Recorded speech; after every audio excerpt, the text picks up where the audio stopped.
Assalamualaikum warahmatullahi wabarakatuh.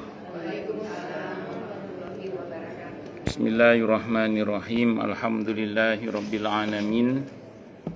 Wabihi nasta'inu ala umurid dunya waddin.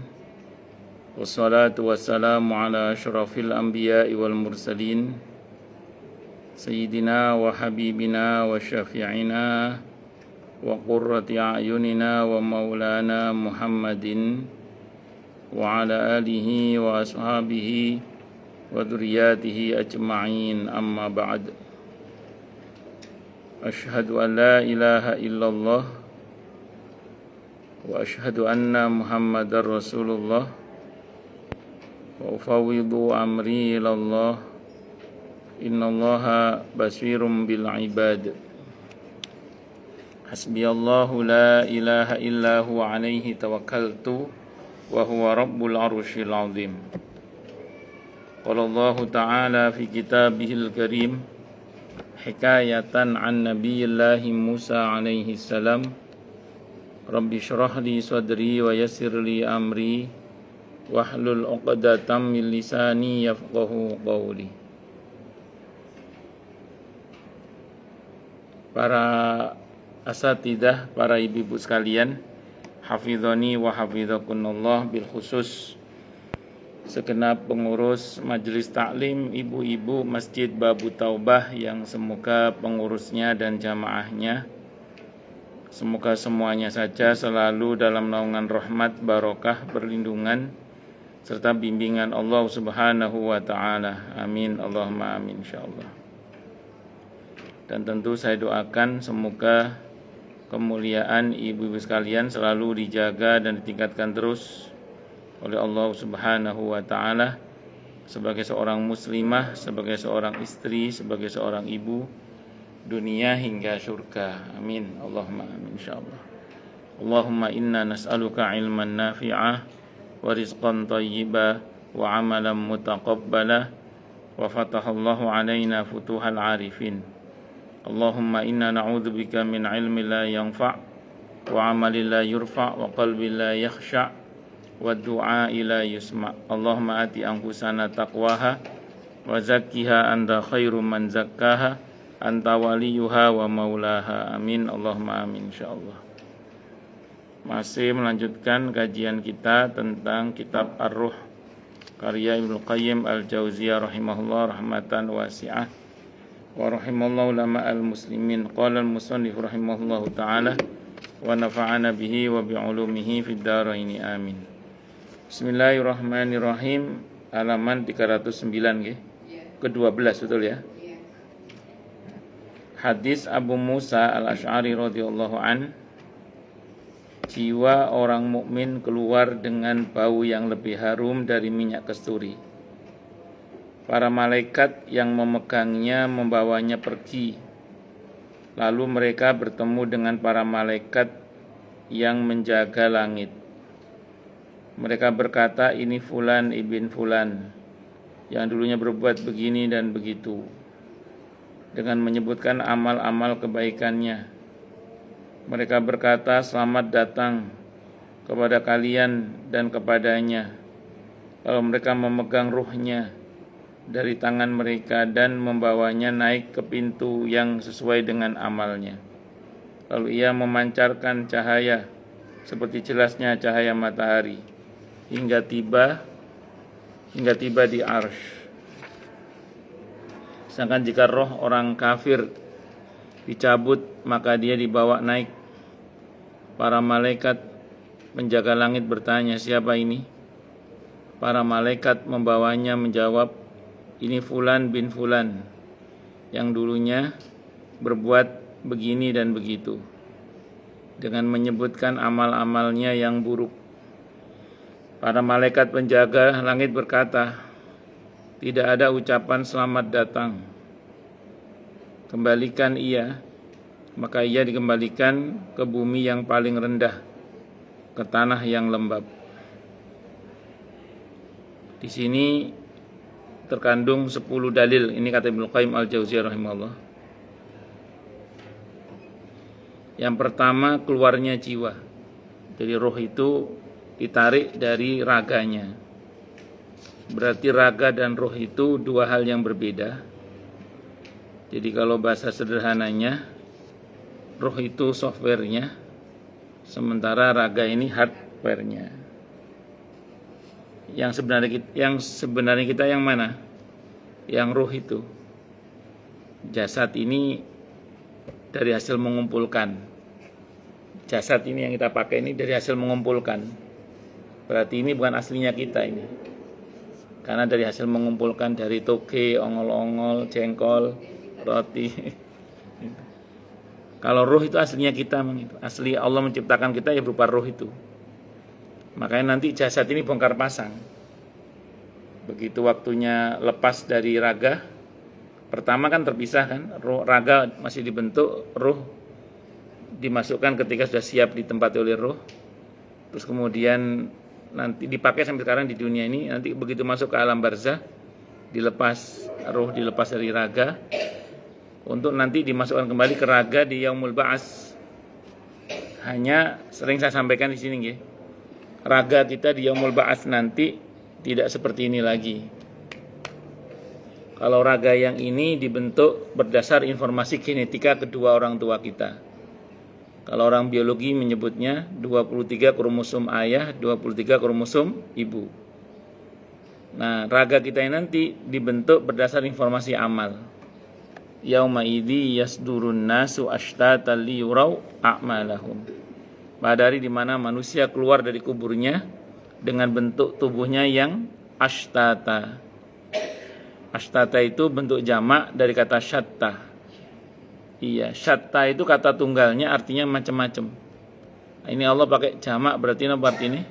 Iya, mau macam. Liyurau a'malahum, agar diperlihatkan kepada mereka akibat dari perbuatan mereka. Makanya bentuk tubuh kita nanti nggak kayak gini lagi, dibentuk berdasar informasi amal. Ada yang lahir sempurna bercahaya, ada yang lahir lecek, kumel, tertunduk, malu, bahkan cacat. Na'udzubillahi min syarri dzalik. Ada yang wujuhu yauma idzin na'imah li sa'iha radiyah. Tapi ada yang wujuhu yauma idzin khashi'ah amilatun nasibah tasla naran hamiyah. Na'udzubillah. Yang kedua na'udzubillah. Ada yang yauma tabyaddu wujuh wa taswaddu wujuh, wajahnya sumringah, ada yang wajahnya itu lecek menghitam. Na'udzubillahi min syarri dzalik. Bahkan bahkan dalam Al-Qur'an di surat Toha, maksud saya, di ayat 124 sampai 126 itu disebutkan sebagian orang di mahsyar itu ada yang tadinya melek terus menjadi buta. Dia berkata, lima hasyartani a'ma wa qad kuntu basira. Ya Allah, kenapa engkau giring hamba di mahsyar dalam keadaan buta padahal tadinya saya melek? Apa jawaban Allah? Kadzalika atatka ayatuna fanasitaha wa kadzalikal yauma tunsah. Demikianlah telah datang kepadamu ayat-ayat kami dan kamu mengabaikannya. Sebagaimana dulu kamu mengabaikannya, sekarang kamu diabaikan. Jadi kalau diterjemah versi Jawa Timur gimana?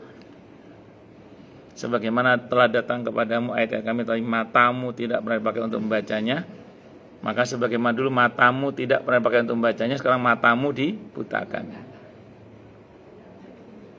Jadi ada orang di dunia itu melek, di akhirat buta, atau dibalik. Di dunia buta, di akhirat malah melek. Itu soal apakah dia peduli dengan ayat-ayat Allah atau tidak. Nah, tapi tetap benihnya dari tulang ekor. Bagian terkecil dari tulang ekor yang nggak bisa hancur. Benihnya tetap dari situ. Itu sering jamaah nanya, nah nanti kita apa kenal sama teman kita, sama suami kita, sama pasangan kita? Jawabannya, roh itu saling mengenal. Jadi yang saling mengenal itu roh. Ya tak semua nanti insya Allah ibu-ibu akan jauh lebih cantik pakai kof. Nah, nanti bapak-bapak juga insya Allah suami jenengan juga lahir jauh lebih gawanteng. Enggak pangling karena roh itu saling mengenal. Jadi karena roh saling mengenal maka insya Allah ya tetap walaupun sudah berubah tapi tetap saling bisa mengenal. Itu seperti itu. Dan roh itu kalau saling mengenal dia akan saling bertaut. Kalau tidak dia akan saling mengingkari.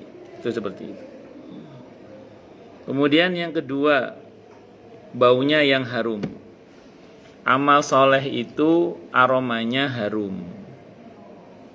Makanya orang kalau beramal dengan amal soleh, ruhnya aromanya juga harum.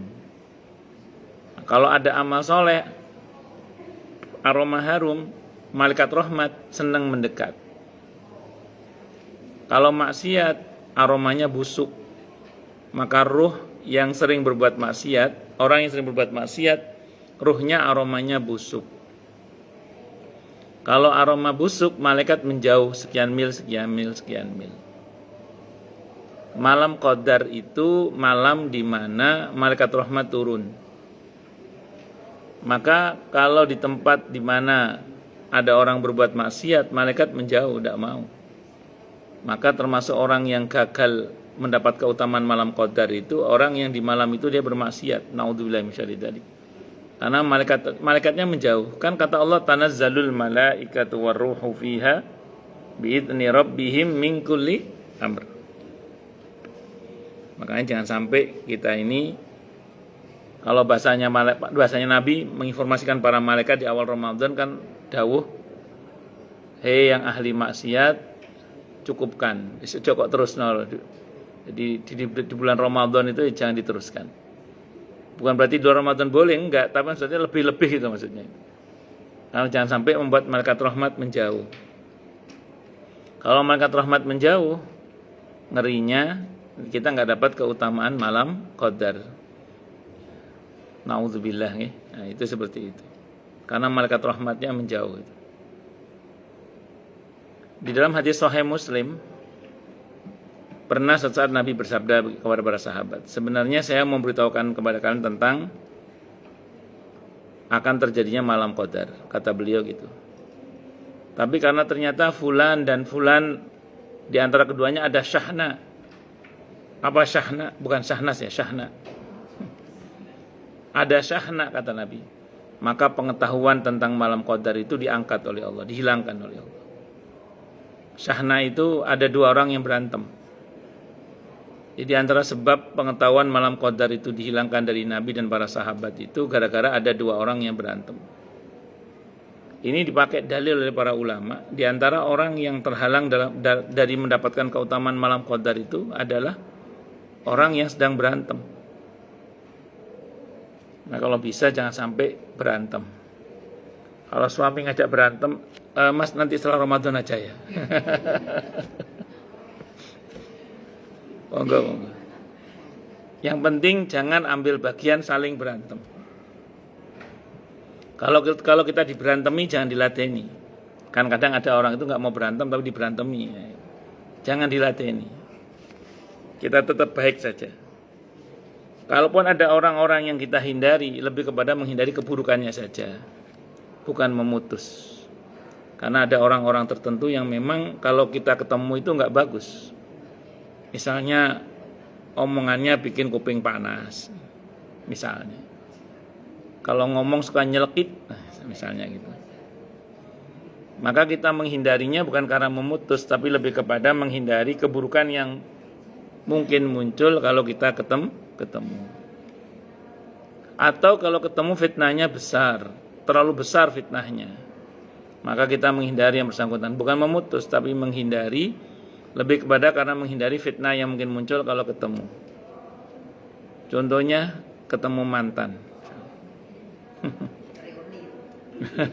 Alumni kan itu. Itu misalnya. Jadi bukan memutus tapi lebih kepada menghindari kemungkinan buruk yang mungkin muncul kalau kita tidak menuduh orang lain buruk, enggak, cuman biasanya kalau ketemu daripada enggak nuduh orang jelek, enggak, cuman biasanya kalau ketemu itu. Kan al-adatul muhakkamah, kebiasaan itu bisa jadi landasan hukum kan? Ya, saya tidak nuduh dia jelek, cuman biasanya sih kalau ketemu bikin kuping panas biasanya. Biasanya kalau ketemu itu ya bikin celekat-celekit di hati misalnya. Nah, makanya perbanyak ibadah dan amal yang soleh. Jadi ini kebayang nggak, itu syahna berantem aja sudah menyebabkan ilmu tentang pengetahuan tentang malam qadar Allah bikin Nabi dan sahabatnya lupa. Lalu bagaimana dengan memutus silaturahim? Naudzubillahi minasyarri dzalik. Makanya hati-hati. Ini mumpung masih di dalam bulan Ramadan terutama. Jangan sampai kita keluar bulan Ramadan tidak diampuni oleh Allah. Naudzubillahi minasyarri dzalik. Semoga Allah ampun dan maafkan kita semua. Amin. Allahumma amin. Berikutnya para malaikat membawanya pergi. Kalau dalam kitab At-Tadhkirah Imam Al-Qurtubi, ada yang di langit pertama ditolak. Ini orang-orang yang memang jubahat atau orang-orang kafir. Ada ditolak langit kedua, langit ketiga, langit keempat, langit kelima, langit keenam, langit ketujuh ditolak ada. Tergantung dari dia bawa tiket sampai langit berapa. Ada yang diterima langsung hingga di arsy-Nya Allah Subhanahu wa taala. Berikutnya yang keempat, para malaikat penjaga langit mengucapkan selamat datang kepadanya. Jadi malaikat mengucapkan selamat datang fulan, disebutkan amal solehnya itu. Itu dalam kitab Kasyful Ulumil Akhirah, syarah dari penjelasan dari hadis itu dijelaskan oleh Imam Ghazali dalam kitab Kasyful Ulumil Akhirah, itu diucapkan selamat datang. Dan memang ucapan selamat itu akan disampaikan kepada ahli surga ya. Salamun qaulam mir rabbir rahim. Ada salamun alaikum bima sabartum fa ni'ma uqbaddar. Wa tahiyatum fiha salam wa akhiru da'wahum anil hamdulillahi rabbil alamin. Makanya orang kalau suka nyebar salam, insyaallah itu tanda masuk surga.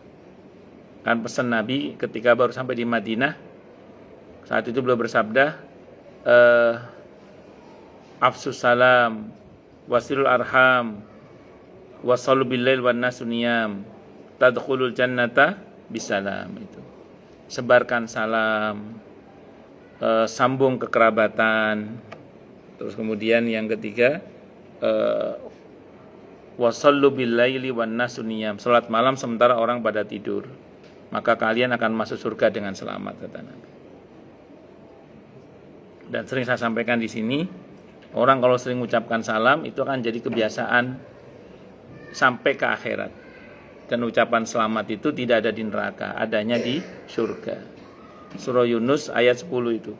Subhanakallahumma wa tahiyatum fiha salam wa akhiru da'wahum anil hamdulillahi rabbil alamin. Terus kemudian para malaikat memegang ruhnya, digendong ya. Kalau yang ini digendong, kalau orang yang jahat seret. Digendong, dijampel, dibungkus pakai kain sutra dari surga dengan aneka wewangian surga. Kalau yang jahat dijampel pakai kain amoh dari neraka. Kain amoh baunya busuk, pakai kof. Nggak digendong, sweret wis. Baunya busuk, pakai kof, sampai-sampai malaikat berkata, ruhnya siapa ini, jiwa siapa? Amri buadek tenan nih. Naudzubillahi minasyarri dzalik. Makanya kata sebagian salaf itu, beliau mengatakan, andaikan dosa itu dirupakan dalam bentuk bisul, barangkali nggak ada orang yang mau dekat sama kita, nggak ada orang yang mau memandang kita, karena saking banyaknya bisul di tubuh kita. Naudzubillahi minasyarri dzalik. Andaikan dosa itu diwujudkan dalam bentuk bau badan, barangkali nggak ada orang yang mau dekat dengan kita. Kenapa? Karena saking baunya badan kita. Kita bersyukur pada Allah, itu ditutup. Karena Allah tidak suka membuka aib hamba-hambanya. Nah, Allah nggak suka nutup aib hambanya, maka kita jangan berlaku bodoh membuka aib kita sendiri. Jangan sok jujur, padahal itu bodoh sebenarnya. Dalam hadis Sahih Muslim, Nabi bersabda, kullu ummati mu'afan illal mujahirin. Setiap umatku itu dimaafkan oleh Allah kecuali mujahirin. Sahabat bertanya, siapa mujahirin ya Rasulullah? Orang yang di malam hari dia berbuat dosa, Allah tutup aibnya. Pagi hari diceritakan ke orang lain. Sudah Allah tutup, malah diceritakan. Akhirnya diberti kasus. Makanya di antara hadis Sahih Bukhari tentang orang-orang yang diampuni oleh Allah itu, Allah berfirman apa pada hambanya itu? Hadis qudsi itu, hadisnya Bukhari. Sebagaimana dulu di dunia dosamu aku tutup, aibmu aku tutup, maka di akhirat ini aku akan ampuni dosamu juga. Jadi kalau kita ada perbuatan dosa yang Allah tutup, perbuatan dosa itu jangan diceritakan. Kalau itu tertutup hingga kita berjumpa dengan Allah, dosa itu tidak akan pernah dikasus oleh Allah. Makanya, tapi dirawat dengan tobat. Jangan terus udah sing weruh tenang ae terus gak tobat. Itu dirawat dengan apa? Dengan tobat. Itu seperti itu. Pun. Nah, Ustaz, kan kadang perbuatan dosa itu tidak sendiri, Ustaz. Kadang perbuatan dosa kita udah jaga, teman kita ember bocor, Ustaz. Ember bocor. Gimana kalau begitu? Yang penting kitanya aja. Soal dia ya terserah, kita ingatkan, kalau bisa nggak bisa ya wis. Kita ya perbanyak tobat, minta ampun sama Allah. Yang penting kita bukan kita gitu aja. Pun. Dan memang begitu yang aturan main yang Allah tetapkan melalui lisan yang mulia Nabi-Nya Muhammad sallallahu alaihi wasallam. Terus kemudian para malaikat membawanya naik sampai langit ketujuh, terus tembus Sidratul Muntaha sampai Arsy. Berikutnya langit menjadi terang karena cahaya ruhnya.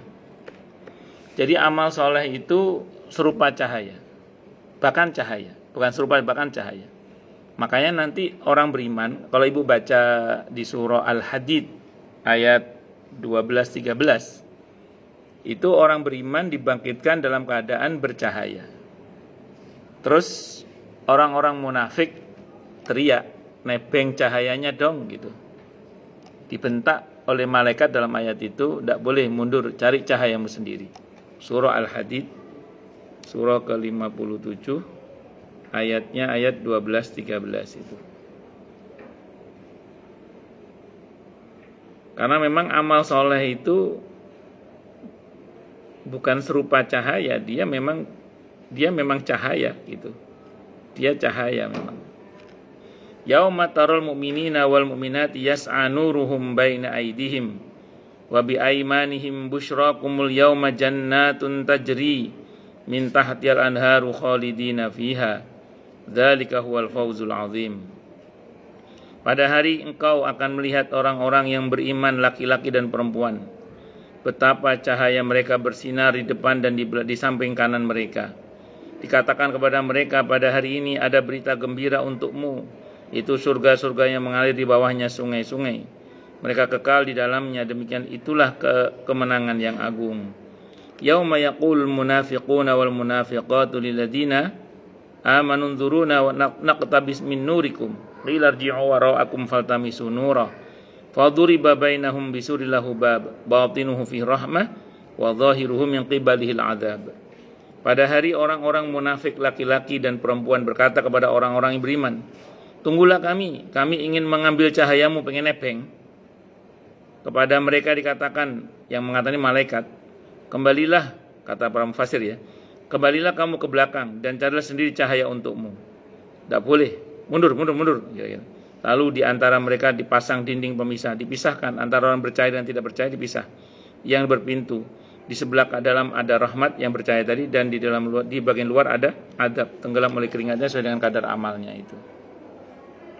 Nah, makanya saya ulang sekali lagi, dalam hal ini yang patut untuk kita renungkan adalah kira-kira nanti kita termasuk yang bercahaya atau tidak. Nah, mudah-mudahan termasuk yang bercahaya, nggih. Amin. Allahumma amin insyaallah. Dan cahaya itu kita peroleh dari ibadah dan amal soleh kita. Salah satunya wudu, itu salah satunya. Di samping Al-Quran itu juga cahaya. Secara prinsip semua amal soleh itu ibadah. Itu seperti itu. Terus kemudian berhenti hingga di hadapan arsy. Kemudian berikutnya kalau sampai diterima oleh Allah, dalam hadis qudsi yang ada dalam kitab At-Tadhkir Imam Al-Qurtubi yang hadisnya sahih, Allah ketika ruh itu sampai di hadapan arsy, Allah berfirman, Jiwa siapa itu, kata Allah. Dan Allah kalau bertanya, Allah maha tahu. Itu hanya bahasa administrasi aja. Kata malaikat, jiwa si fulan ibn fulan. Kata Allah, bawa sini mendekat. Maka kemudian Allah ampuni dia. Dan Allah berfirman, malaikat bawa lagi dia ke barzahnya. Karena belum waktunya dia ke tempatnya, karena belum waktunya dia berada di sini. Sampai ajalnya, sampai akhir batas akhirnya. Akhirnya orang ini dibawa kembali ke barzahnya. Dalam hadis itu, kalau dia tidak bebas fitnah kubur, maka SOP-nya dia harus menjalani pertanyaan kubur. Tapi pasti lulus. Dalam hadis itu yang ini pasti lulus. Kenapa? Karena sudah diampuni oleh Allah. Begitu lulus, Allah perintahkan pada malaikat buka pintu tembus surga. Sehingga bocoran surga itu masuk ke kuburnya.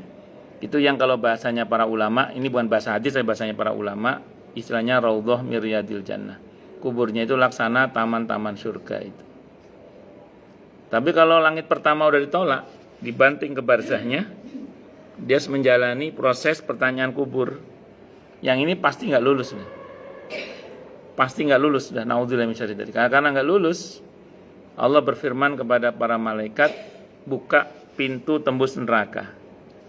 Maka jadilah kuburnya itu, kalau bahasanya para ulama seperti jurang-jurang neraka. Naudzubillah min syarri dzalik. Itu yang Allah gambarkan di surah Al-Ghafir atau Al-Mu'min, surah ke-40 ayat 46 itu. An-naru yu'raduna 'alaiha ghuduwan wa 'ashiyya. Pagi dan petang Allah tampakkan kepadanya neraka. Naudzubillahi min syarri dzalik. Pun lanjut. Pertanyaan para malaikat siapakah ini merupakan pertanyaan yang diajukan secara langsung.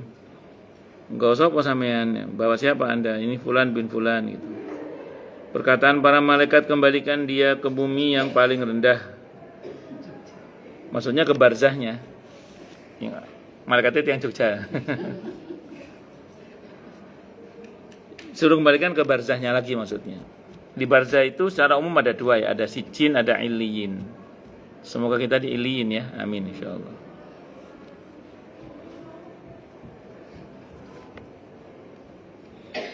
Ke-13 hadis Abi Hurairah radhiyallahu an.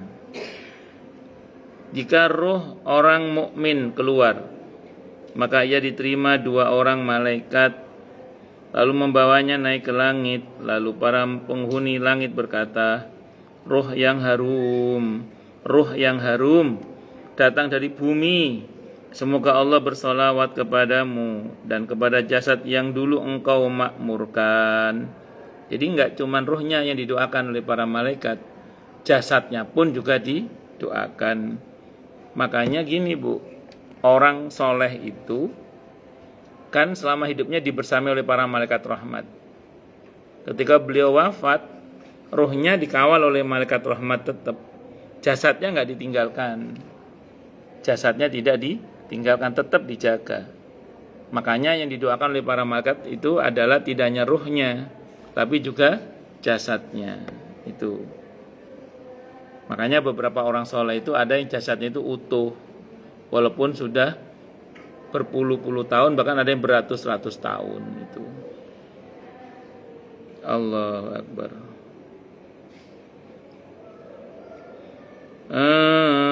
Kemudian ia dibawa naik ke hadapan Rabb-Nya. Maka dia Allah berfirman, kembalikan ke akhir dua ajal. Ini maksudnya wallahu alam, yang pernah saya pahami itu ya dikembalikan ke barzahnya maksudnya itu. Kalau yang sampai batas akhirnya, karena itu belum kiamat kan. Nanti sampai kiamat terjadi, tapi ujungnya si surga ini. Karena di hadis yang sahih dari Sayyidina Utsman ibn Affan radhiyallahu anhu, orang itu kalau barzahnya beres, kedepannya beres itu aja. Tapi kalau barzahnya nggak beres, alamat kedepannya lebih sulit lagi. Naudzubillah min syarri dzalik. Walaupun Bu, masih mungkin berlaku syafaat ya. Kalau yang pertama itu sudah dijamin tuh. Hadisnya sahih dari Sayyidina Utsman bin Affan radhiyallahu anhu, ada dalam kitab At-Tadhkir Imam Al-Qurtubi itu. Orang itu kalau barzahnya beres, udah ke depan beres sudah. Tapi kalau barzahnya nggak beres, kedepannya lebih sulit lagi. Walaupun kalau kita baca dari dalil-dalil yang ada, masih ada kemungkinan mendapatkan syafaat dengan izin Allah. Ya kita tahu ya, kalau pakai rumus sederhana kan fa amma man thaqulat mawazinuhu fahuwa fi 'ishatir radiyah. Wa amma man khaffat mawazinuhu fa ummuhu hawiyah. Orang kalau timbangan kebaikannya lebih berat langsung masuk surga. Kalau lebih ringan kebaikannya langsung masuk neraka. Tapi dalam prakteknya yang Nabi jelaskan tidak segitu-gitunya. Ternyata masih berlaku syafaat. Dalam hadis yang sahih disebutkan bahwa Allah berfirman kepada para malaikat, cari amalan-amalan sunnahnya. Ada nggak ketika kebaikannya lebih ringan? Jadi masih berlaku syafaat. Barzah juga sama. Karena ada kadang orang nanya, apakah masih ada kemungkinan selamat? Masih insya Allah. Kenapa? Karena Rahman Rahimnya Allah. Karena Rahman Rahimnya Allah yang memberlakukan teori syafaat itu. Allahu Akbar. Bahkan dalam kitab At-Tadhkir Imam Al-Qurtubi yang kita baca itu, di saat-saat yang sangat genting dan menegangkan ketika pasca mizan. Pasca mizan itu ada antrian menuju ke Sirat. Itu sudah dikapling, Bu. Yang antri mau masuk surga lewat Sirat itu barisannya sendiri. Yang antri mau masuk neraka ke Sirat itu antrian sendiri. Jadi sudah dibuat antrian yang berbeda antara yang akan masuk surga sama yang akan masuk neraka ketika hendak melintasi Sirat itu. Itu dalam kitab At-Tadhkir Imam Al-Qurtubi disebutkan. Hadisnya lemah kata Imam Al-Qurtubi, tapi maknanya sahih insyaallah. Kenapa maknanya sahih? Coba kita bahasnya. Dalam riwayat itu, dalam hadis itu disebutkan ketika ahli surga ngantri ke Sirat, dia menengok ke barisan ahli neraka. Ahli neraka gak sempat tengok-tengok, Bu, nunduk gitu, lemes ya. Kan kalau di surah Az-Zumar itu wasiyaqal ladzina taqaw rabbahum ilal jannati zumaro. Dan akan digiring masuk ke surga orang-orang yang bertakwa itu dengan rombongan-rombongannya. Tapi jangan salah, wasiqal ladzina kafaru ila jahannama zumaro. Digiring masuk ke neraka orang-orang yang kafir itu juga dengan rombongannya. Hanya memang bedanya kalau ahli neraka tertunduk, Bu, lemes, naudzubillahi min syarri dzalik. Tapi kalau yang akan masuk surga kan kayak seneng ya. Bukan pencilaan, cuma tolak. Nanti dikira pencilaan betul tolak. Begitu pencilaan pencicilan mboten. Kayak seneng aja kayak orang mau tamasya. Nah, sampailah di antara ahli surga itu sampailah pandangannya kepada barisan ahli neraka dan di situ ada yang dia kenali. Kata ahli surga kepada ahli neraka itu yang ngantri itu, Bu, di hati saya nggak gitu, itu amat ini modifikasi ya. Tapi ini mafhum riwayat. Bu, kenal saya enggak? Kamu siapa? Saya, Bu. Iya, siapa? Ibu kok di antrian neraka? Saya dulu yang santri di sana, yang ibu bantu mushaf saya untuk menghafalkan. Iya. Saya, Bu, yang dulu perjuangan saya ibu yang bantu. Loh, saya, Bu, yang dulu masjid saya ibu yang bantu, musola saya ibu yang bantu. Dakwah saya. Pokoknya ini rupanya yang suka bantu yang bersangkutan. Akhirnya apa yang terjadi dalam hadis itu? Orang ini berdoa, ya Allah, ibu ini, kalau bahasa kita ya, banyak membantu saya. Tolong ya Allah, bersamakan dia dengan saya untuk masuk surga. Saya ulang, Bu, ya, hadisnya lemah, tapi maknanya sahih. Kenapa saya bilang maknanya sahih? Karena ada hadis sahih, Bu, riwayat At-Tirmidzi. Nabi bersabda, "At-tajiru saduqul amin, ma'an nabiyyina wasiddiqina wasyuhada," kata Nabi. Seorang yang tajir itu maknanya biasanya pedagang, Bu. Artinya pedagang tajir itu. Tapi itu istilah untuk orang kaya, karena dulu yang kaya itu pedagang. Sekarang masih ya? Apa? Sultan ya. Ya, sultan ya sugih, Bu, dagang rudal, Bu. Rudal balistik itu regane luarang tibae. Nah, jadi singkat cerita. Napa? Nggih, Pak. Oh, lanjut. Kata Nabi, at-tajir saduqul amin, orang yang kaya, as-saduq, yang banyak bersedekah, al-amin, yang dapat dipercaya, yang amanah ya, bukan khianat. Ma'an nabiyyin, nanti akan masuk surga bersama dengan para nabi, satu rombongan dengan para nabi. Wasiddiqin, dan para siddiqin. Siddiqin itu orang yang satu tingkat di bawah nabi, seperti Abu Bakar As-Siddiq radhiyallahu anhu, wasyuhada, dan para syuhada. Jadi rupanya orang yang gemar membantu perjuangan, karena dia banyak bersedekah tadi, membantu perjuangan dakwahnya para nabi, membantu perjuangan dakwahnya para siddiqin, para syuhada, itu akan satu rombongan dengan beliau-beliau itu. Hadisnya riwayat At-Tirmidzi, hadisnya sahih. Ini panjenengan kayak gini ini kan membantu perjuangannya Nabi Muhammad SAW. Karena Nabi itu perjuangannya menyebarluaskan Islam, menyebarluaskan sunnah-sunnahnya, menyebarluaskan ajaran-ajaran tauhid dan seterusnya. Panjenengan jadi pengurus masjid, pengurus salat, penggiat dakwah ini, sak donatur-donaturnya itu namanya membantu perjuangan Nabi Muhammad SAW. Semoga nanti kita satu rombongan dengan beliau ya. Ini dalil yang pertama kenapa hadis itu maknanya sahih. Yang kedua, hadis tentang anjingnya Ashabul Kahfi. Ashabul Kahfi itu non sewu, anjingnya itu nanti masuk surga bersama Ashabul Kahfi gara-gara membantu perjuangan Ashabul Kahfi. Kata para ulama lah, kalau anjing saja masuk apalagi manusia. Paham ya? Nah itu. Makanya teori syafaat itu masih berlaku. Wah, itu tadi yang Ustaz contohkan kan yang berduit itu Ustaz. Kalau nggak berduit loh, membantu emang harus selalu dengan harta? Kan membantu tidak harus selalu dengan harta. Termasuk dengan informasi. Saya sering sampaikan ke jamaah itu, kalau nggak punya duit kasih tahu yang punya duit. Jadi kalau nggak punya duit kasih tahu yang punya duit. Ayo ini ada pesantren lagi butuh. Ayo ini ada madrasah lagi butuh. Ini ayo ini ada santri lagi butuh. Ini nah, kita memberitahu itu hadisnya sahih Muslim. Man dalla 'alal khair falahu mislu ajri fa'ilihi. Orang yang memberitahukan kebaikan dia dapat pahala yang sama dengan yang diberitahu itu. Itu seperti itu. Oh, lanjut nggih. Terus kemudian sampai mana tadi, Bu? Oh, di sini terkandung 6 dalil nggih. Yang pertama, roh itu diterima 2 malaikat. Tim malaikat pencabut nyawa itu Allah sebut dalam jumlah jamak. Malaikat mautnya tetap satu, malaikat maut. Eksekutornya tetap satu, tapi timnya itu banyak. Kenapa saya bilang banyak? Karena di dalam Al-Quran Allah menggunakan redaksi jamak. Kalau di hadis disebutkan 3, 4, 2. Memang ada yang nyebut 2, 3, 4. Kalau 2 berarti kan 2 sama 1 berarti 3 kan. Kalau 3 berarti bisa jadi 3 atau 3 jadi 4. Atau 4 itu pengertian 3 tambah 1 jadinya 4. Atau memang 4 tambah 1 jadi 5 berarti.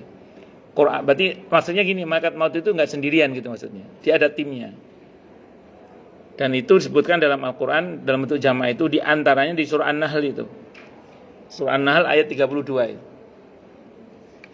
Alladzina tatawaffahumul malaikatu thayyibina yaquluna salamun alaikum. Orang-orang yang bertakwa itu adalah orang-orang yang baik yang diwafatkan oleh para malaikat utusan Allah dengan cara yang baik. Itu menggunakan An-Nahl surah ke-16 ayat 32. Ayat 32 itu tentang orang yang bertakwa yang diwafatkan oleh para malaikat utusan Allah. Itu Allah menggunakan redaksi jamak. Dalam bahasa Arab jamak itu 3 ke atas. Di hadis yang pernah saya baca menyebutkan 4, 3, 2. Nah 2 itu kalau kita sinkronkan dengan ayat ini kemungkinan timnya 2 tambah malaikat mautnya 1 berarti 3. Jamak juga sama. Nah di antara tugas timnya itu adalah bagian gendong itu. Namanya malaikat juga, bukan basurip, bukan. Jadi kita basurip, tak gendong kemana-mana itu kan itu. Oh lanjut. Yang kedua, Yang berikutnya 2 malaikat membawanya naik ke langit. Berikutnya perkataan para malaikat roh yang harum datang dari bumi. Berikutnya para malaikat bersolawat kepadanya. Solawatnya malaikat berarti istighfar ya, mintakan ampun kepada Allah untuknya. Berikutnya roh itu berbau harum karena amal soleh itu aromanya harum. Roh itu dibawa naik ke hadapan Rabb-nya sampai berjumpa dengan Allah. Kalau berjumpa dengan Allah dan Allah berkenan menerimanya, pasti diampuni oleh Allah. Kalau sudah diampuni oleh Allah, udah beres sudah. Kalau Allah nyatakan ampunannya, pasti beres sudah itu. Ke-14, hadis Abu Hurairah radhiyallahu anhu. Ini cukup panjang, mungkin ada pertanyaan dulu. Kalau nggak ada saya teruskan. Yang mau nanya dulu deh, silakan. Takutnya ada pertanyaan. Kalau nggak ada saya teruskan. Oh, jelas semua nih. Tahu umur ini. Oke.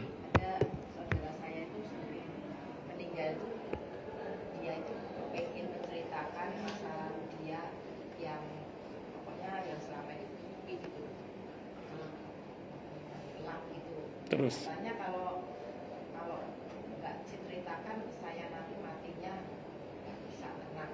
Padahal kalau mendengar Ustaz tadi kan sebetulnya tidak perlu ya kalau air itu. Terus. Jadi kita malah tahu gitu. Oh, jadi kita tuh malah jadi image kita itu jadi berubah ya. Sebetulnya waktu itu saya belum tahu ilmunya Ustaz. Kalau tahu Ustaz saya pas ini ya saya tegah ya, tapi karena dia waktu itu saya juga nggak tahu, dia bilangnya pokoknya kalau saya meninggal itu kalau sudah saya ceritakan itu saya sudah meninggal. Ternyata itu kan masalah yang kelam.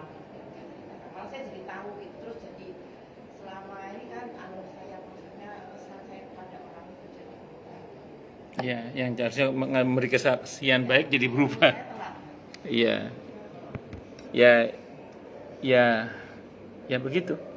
Itulah pentingnya kita ngaji. Jadi saya mau cerita dulu ini. Ada beberapa hal yang kelam di masa lalu itu yang memang harus diceritakan ada. Seperti sangkut paut masalah hutang. Ya. Tapi sekiranya itu tidak perlu dan cukup itu antara kita dengan Allah saja, itu jangan diceritakan itu. Jadi saya mohon maaf ya. Bahkan kepada suami sendiri misalnya, atau suami ke istri, sekiranya nggak perlu nggak usah cerita. Itu bahkan kepada anak-anak itu. Ada anak kita pulang patah hati, kenapa dek? Diputus mah. Alah, kamu baru satu cowok aja, mama dulu itu. Itu. Nggak usah, udah. Yang lalu tobati aja, ditobati. Kecuali terlanjur tahu ya. Kalau anak-anak sudah terlanjur tahu, kayak gini misalnya, ada saya punya jamaah juga. Beliau itu nanya ke saya, Ustadz, anak saya itu kalau saya nasihati itu ngomong gini Ustadz, dulu mama seusia saya ngapain? Dia kalau dinasihati itu ngomong gitu, dulu mama seusia saya ngapain? Saya bilang, apa yang saya katakan Ustadz ke anak saya? Saya tanya, loh ibu kok bisa begitu kenapa? Saya itu umur 52 tahun aja masih pakai celana pendek saya Ustaz. Jadi saya itu masih suka maksudnya anak-anak belum cerita anak-anaknya itu tahu lah nakalnya ibunya itu tahu itu. Baru tobat lah ibunya itu ceritanya. Ya sebenarnya tak pikir dulu saya belum punya pengalaman digitukan soalnya saya bilang gitu. Saya mikir dulu. Saya bilang gini. Justru gini nanti ibu bilang sama anak ibu ini. Justru karena mama itu tahu akibat buruknya, maka mama nggak mau kamu itu kayak mama. Nah, gitu kan aja saya bilang gitu. Nah, jadi kecuali diketahui itu ya sudah ditobati aja. Nah, sebenarnya kalau lihat dari cerita ibu itu jenis masa lalu yang kelam yang tidak patut diceritakan, apalagi sampai merubah penilaian orang lain yang tadinya harusnya akan mendapat kesaksian baik, jadi akhirnya mendapat kesaksian buruk. Naudzubillah min dzalik. Jadi kan sayang sekali orang seperti itu. Makanya ya sudah mintakan ampun aja untuk beliau. Ya justru beliau telah membatalkan penjagaan Allah terkait dengan dosa itu. Yang kan saya bilang tadi, dalam hadis Sahih Bukhari, seseorang yang Allah panggil secara pribadi nanti di yaumil hisab, yang hisabnya dipermudah oleh Allah itu gara-gara kasusnya di SP3 kan oleh Allah. kasusnya di peti es kan, di deponering nggak dibahas oleh Allah, nggak di P21. Itu Allah berfirman apa? Sebagaimana dulu di dunia aibmu aku tutup, maka sekarang kasusmu aku tutup juga di akhirat. Nah, beliau kan tidak ditutup kasusnya. Dibuka sendiri. Itu namanya mujahirin yang kata Nabi di hadis Sahih Muslim itu. Kullu ummati mu'afan illal mujahirin. Setiap umatku itu dimaafkan kata Allah. Kata Nabi dalam hadis itu. Kecuali yang mujahirin itu. Bukan mujahidin ya, bukan. Mujahirin. Terus orang nanya, sahabat nanya, siapa mujahid itu ya Rasulullah? Kata Nabi, orang yang di malam hari itu berbuat dosa, Allah tutup aibnya, nggak ada yang tahu. Pagi diceritakan. Itu istilahnya itu. Ya termasuk itu. Seumur-umur dijaga. Pas mau meninggal diceritakan. Itu kan membatalkan penjagaan Allah sendiri. Naudzubillah min syarri dzalik. Aduh terlanjur gimana kita belum tahu. Yang lalu biar berlalu. Ila maqad salaf. Kedepannya jangan lagi ya istighfar itu. Kecuali barangkali ya kenakalan-kenakalan yang orang maklum lah dulu namanya masih muda misalnya. Tapi jangan sampai yang fatal-fatal. Kalau yang fatal-fatal tutup betul. Itu seperti itu. Wallahu alam. Itu pun saya ulang sekiranya nggak perlu nggak usah juga. Saya kira itu. Wallahu alam bisawab. Makanya kan kalau kita punya salah pada Bani Adam, itu kan ulama beda pendapat. Apakah kita harus menceritakan kesalahan kita atau tidak itu? Ya. Kalau Imam Syafi'i beliau berpendapat harus diceritakan. Kalau kita punya salah ke Bani Adam, itu kan kita wajib minta maaf. Pertanyaannya kita wajib menceritakan kesalahan kita atau tidak? Ulama beda pendapat.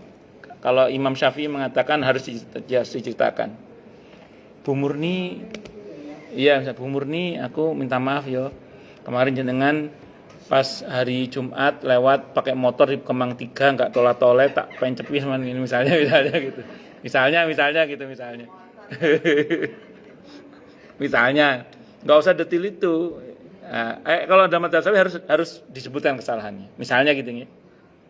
Tapi bersyukurlah pada Allah ulama tidak satu pendapat. Jadi ada Abu Lais As-Samarqandi rahimahullah, termasuk Ibnu Taimiyah rahimahullah, bahkan beliau mengatakan yang sahih adalah nggak usah diceritakan.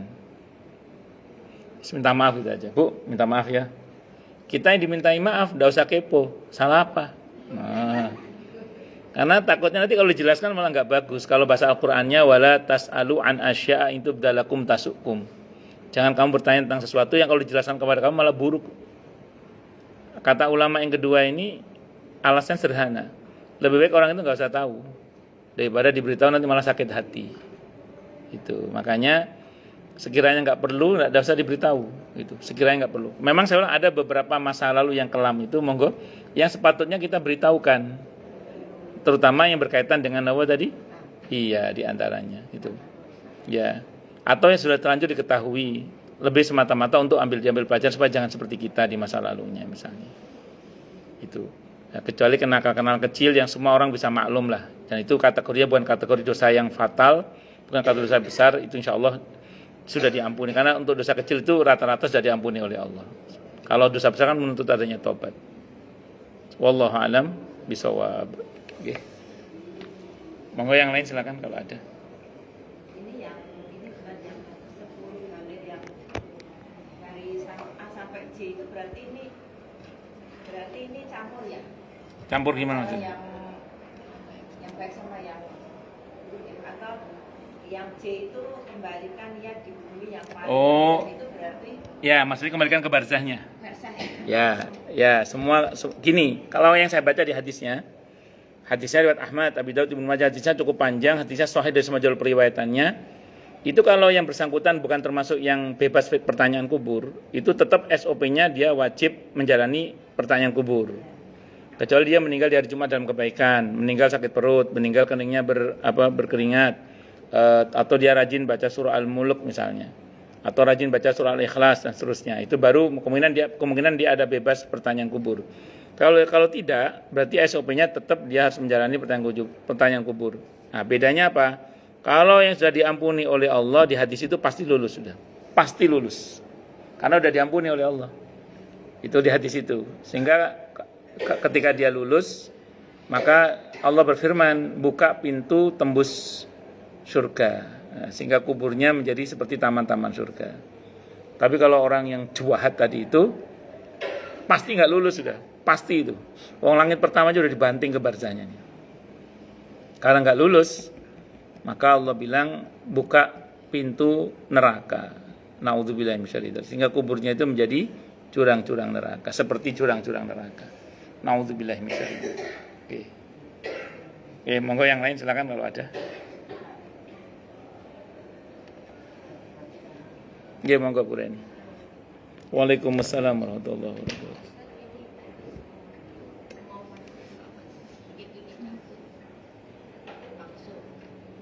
Oke, bagus. Kalau mau detailnya, dalam beberapa riwayat yang saya himpun, yang saya baca, yang sependek yang saya ingat juga, ini semua kejadian dari sejak pencabutan nyawa. Jadi ketika ruh itu dicabut nyawanya, itu kan langsung disambut oleh malaikat. Tidak dibiarkan ruh itu langsung disambut, langsung disambar istilahnya. Jadi begitu malaikat maut mencabut nyawanya, tidak dibiarkan sesaat pun, langsung diambil oleh malaikat yang bagian gendong tadi itu. Digendong pakai sutra dari surga itu, dari wewangian, dengan menggunakan wewangian-wewangian surga itu, langsung dibawa terbang ke langit. Itu kejadiannya gitu. Jadi sementara jenazahnya sedang diurus untuk dimandikan, dikafani, disolatkan, sampai dimakamkan itu. Nah, perjalanan menuju kepada Allah tadi itu berapa lama tidak disebutkan dalam hadis itu. Mungkin itulah kenapa ya. Ini hikmahnya ya.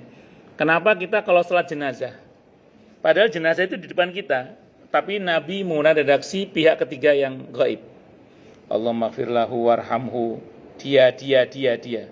Tapi kalau di kuburan Nabi ziarah, kamu.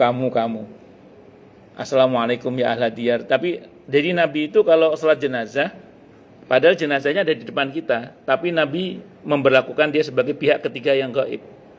Kalau kita baca hadis itu karena ruhnya lagi dibawa terbang, lagi nggak ada di situ ruhnya. Iya, tapi kalau ziarah kubur, Nabi memperlakukan ahli kubur itu sebagai pihak kedua yang hadir. Nah, jadi berarti ruhnya sudah kembali. Walaupun kuburan sama alam kubur itu beda ya. Ya, tapi hubungan antara alam ruh dengan alam ruh dengan kuburan itu tetap ada. Kalau penjelasan Ibnu Qayyim, beliau mengatakan sebagaimana orang hidup ada kaitannya antara ruh dan jasad yang dominan, maka nanti di barzah jasad itu resesif, ruh yang dominan. Itu seperti, tapi masih ada keterkaitan. Atau kemarin sudah kita bahas hadisnya sahih tentang Nabi Musa yang Nabi ketemu di Iliyin di langit yang ke-6 atau ke-7, beda ada dua riwayat itu. Tapi jatuh sisi Nabi ketemu juga di kuburan beliau ketika Nabi melintas kubur Nabi Musa, kan Nabi sebelum Mi'raj ziarah kubur Nabi Musa dulu kan itu. Dan beliau mengatakan, hadisnya Bukhari Muslim, beliau mengatakan, dan saya melihat Nabi Musa sholat di kuburnya atau di atas kuburnya. Jadi Nabi itu ketemu Nabi Musa di bumi ketemu, nah, di langit ketemu. Itu menunjukkan bahwa roh di dimensi Iliyin dengan raganya yang ada di bumi ini ada keterhubungan. Para ulama mencoba menjelaskan itu seperti keterkaitan antara matahari dengan cahayanya itu. Jadi matahari itu cahayanya bisa kita rasakan di bumi walaupun keberadaannya di langit kesekian misalnya gitu. Wallahu a'lam bishawab. Jadi tetap ada keterhubungan. Kita pun sampai sekarang juga ada keterhubungan antara ruh dan jasad kita kan. Oh, yang pusing itu pikirannya, yang kena lambungnya.